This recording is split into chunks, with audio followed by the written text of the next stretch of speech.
দফাদার agro ফার্মের সবাইকে স্বাগত জানাচ্ছি। আমাদের এই যেটা প্রথম গাছ প্রায় 3 বছর বয়স ছিল, এটাতে ভাদর মাস থেকে ফল ছিল, এখন ফল শেষ হয়ে গিয়েছে। যারা চারার জন্য বলবেন নম্বরে যোগাযোগ করবেন, স্ক্রিনে দেওয়া নম্বরে। চারা দেখেন, নিজস্ব মাদার প্লান্টের চারা প্রায় রেডি হয়ে গিয়েছে, আর 1 মাস পর কাটা হবে। চারার জন্য যোগাযোগ করবেন দফাদার এগ্রো ফার্মে, এবং নিশ্চয়তার সঙ্গে স্ট্যাম্পের উপর লিখে দেব, ফলন না হলে 10 গুণ ফেরত। প্রত্যেকটা চারা আমরা চাষিদেরকে প্রোভাইড করি উন্নত মানের চারা, কোনো কেনা চারা ব্যবহার করি নে।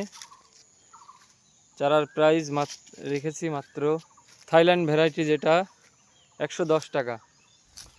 110 টাকা থাইল্যান্ড ভ্যারাইটি, এবং ভিয়েতনামের যে ভ্যারাইটি শুধুমাত্র 70 টাকা। যোগাযোগ করতে পারেন, এবং যারা চ্যানেলটাকে নতুন দেখছেন তারা সাবস্ক্রাইব করবেন।